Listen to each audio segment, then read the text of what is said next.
Hello once again, Guardians. The stats in Destiny 2 are changing for the Edge of Fate release. All the stats that we've come to know and love are now being changed into something different.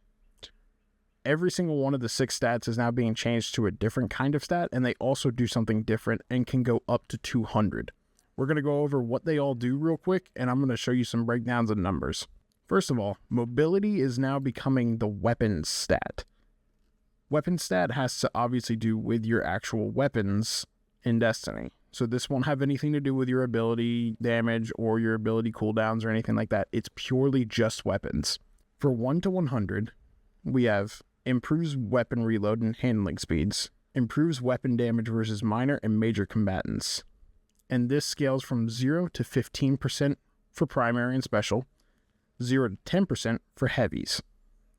And then from 100 to 200, we have grants a chance for ammo bricks produced to contain more ammo than normal, improves damage versus boss combatants and guardians, and that is a 0 to 15% for primary and special, 0 to 10% for heavy, and bonus weapon damage versus players is from 0 to 6%. For the stats that are going away with the new system, we have them set to a fixed value for all players. Mobility is now fixed to what 30 once was for Titans and Warlocks, and 40 for Hunters. And there will also be new leg armor mods to adjust this even higher. Next up is Resilience. This is being changed to Health.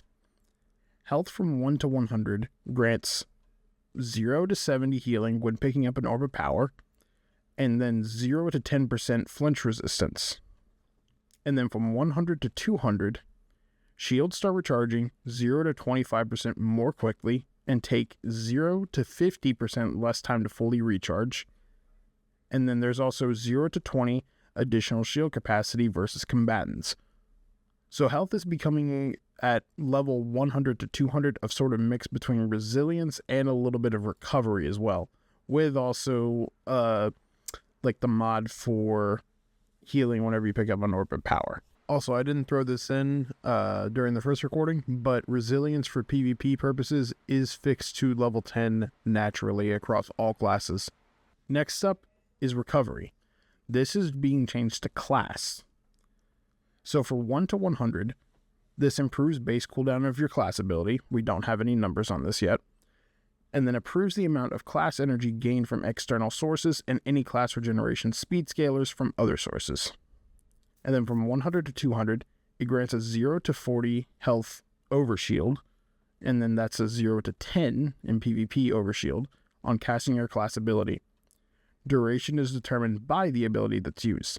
So, for example, dodges for hunters and thruster for titans makes the overshield only last 5 seconds, whereas barricade and rift lasts for 10 seconds. Next up, strength. This is becoming melee. Melee from 1 to 100 improves the base cooldown of your melee ability. Again, same thing with the class. We don't know exact numbers on this. And also improves the amount of melee energy gained from external sources and any melee regeneration speed scalers from other sources. Then from 100 to 200, we have 0 to 30% increased melee ability damage. And that includes powered, unpowered, and glaive melees. So, for Synthocept Titans or for potentially Triton Vice Hunters, we have real true builds that you can go into to make these exotics even better. Next up is Discipline. This is now being changed into Grenade. From 1 to 100, it improves the base cooldown of your ability and improves the amount of grenade energy gained from external sources and any grenade regeneration speed scalers from other sources. Then from 100 to 200, 0 to 65% increased grenade ability damage. That is a huge increase in damage, especially with things potentially like if Phoenix Protocol ever makes a comeback, this could be a big difference maker. Next up is Intellect. This is now being changed into Super. 1 to 100 improves the super energy gained from damaging targets. They do make sure to note, it does not change the base cooldown time of your super. This I don't think can be changed anymore.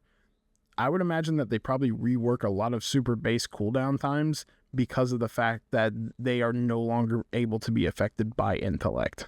Also, 1 to 100 improves the amount of super energy gained from external sources and any super regeneration speed scalars from other sources.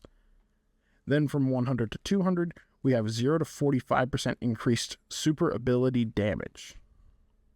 So that's everything about the new stats that are being changed into their new counterparts. The other part that they included a lot in these is external sources and speed scalars.